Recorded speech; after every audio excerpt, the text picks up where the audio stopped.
भगवते वासुदेवाय नमः। नमस्कार दोस्तों, कैसे हैं आप सब। बहुत स्वागत है आपके अपने ही चैनल इंस्पिरेशन ऑफ प्रेरणा में। नवरात्रि का पर्व खुशियों से भरा हुआ होता है। हम सब चाहते हैं कि माँ हम पर कृपा करें। हम पूरी श्रद्धा से माँ की पूजा करते हैं और माँ हम पे कृपा करती हैं, हमारे जीवन को खुशियों से भर देती हैं। बहुत बार नवरात्रि के दौरान माँ हमें संकेत देती हैं, साक्षात भी और कभी कभी स्वप्न में भी, कि माँ ने हम पे कृपा करी है, वो हमारे घर पे आई हैं और उनका आशीर्वाद हमारे ऊपर बना हुआ है। तो आज मैं आपको बताऊंगी कुछ ऐसे ही संकेत जो कि माँ हमें नवरात्रि के दौरान देती हैं। तो आइए देखें। तो नवरात्रि के दौरान हाथी या उल्लू दोनों को ही दिखना बहुत ही शुभ माना जाता है, क्योंकि हाथी और उल्लू दोनों को ही माँ का वाहन माना गया है।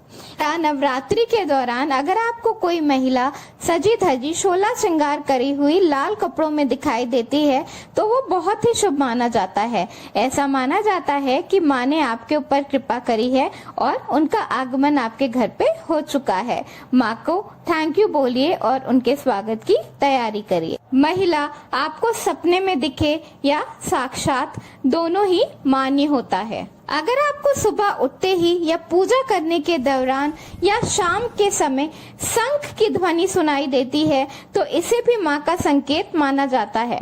शंख की ध्वनि बहुत ही शुभ होती है। शंख की ध्वनि सुनाई देना माँ का आशीर्वाद पाने के बराबर ही होता है। यहाँ पर आप अगर खुद शंख बजाते हैं तो वो मान्य नहीं होगा। कहीं से भी अगर आपको बाहर से शंख की ध्वनि सुनाई देती है तो समझ लीजिए कि माँ की कृपा आप पर हुई है। इसी तरह नवरात्रि के दौरान सपने में या साक्षात अगर आपको कमल का फूल अचानक ही दिखाई दे जाए तो इसे बहुत ही शुभ माना जाता है और ऐसा कहते हैं कि माँ आप पर कृपा बरसाएंगी। नवरात्रि के दौरान अचानक से नारियल दिख जाना भी बहुत ही शुभ माना जाता है। ये वहां मान्य नहीं होगा जब आप मंदिर के बाहर नारियल की दुकान लगी हुई देखें। अगर आपको अचानक ही कहीं नारियल दिख जाए तो उसे माँ का संकेत माना जाता है। हिंदू धर्म में गाय को भी पूजनीय माना गया है। तो अगर शाम के समय आपको अचानक ही गाय की आवाज सुनाई दे जाए तो इसे बहुत ही शुभ माना जाता है और ऐसा माना जाता है कि माँ ने आपको संदेश भेजा है कि वो आपके घर पर आ चुकी हैं। पूरे हाथ जोड़िए और पूरे मन से उनके स्वागत की तैयारी करिए।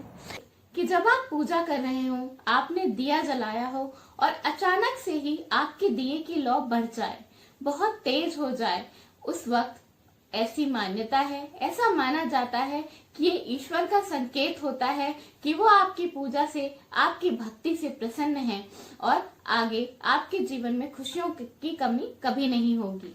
आपको ऐसा मान लेना चाहिए कि भगवान ने अब आपकी हर परेशानी का निवारण कर दिया है और आपकी जिंदगी में खुशियां भरी रहेंगी।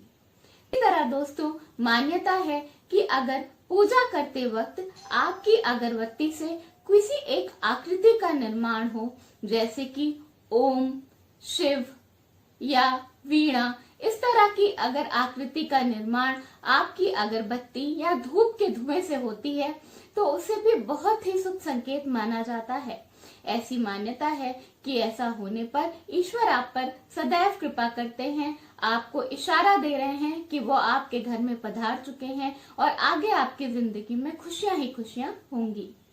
तो ये है कुछ संकेत जो कि ईश्वर हम में से कुछ लोगों को देते हैं और बताते हैं कि उनके साथ आगे सब कुछ अच्छा ही होने वाला है और उनकी जिंदगी में आगे खुशियां ही खुशियां होंगी। दोस्तों, अगर आपको कभी भी इस तरह का कोई संकेत मिले तो उसे कभी भी इग्नोर नहीं करना चाहिए, उसे अनदेखा नहीं करना चाहिए। ईश्वर को दोनों हाथ जोड़कर धन्यवाद देना चाहिए और आगे अपने काम में लग जाना चाहिए। इसके साथ साथ एक बहुत ही महत्वपूर्ण बात यह है कि अगर आपको इस तरह का कोई संकेत मिले तो आपको उसे सबको बताना नहीं चाहिए।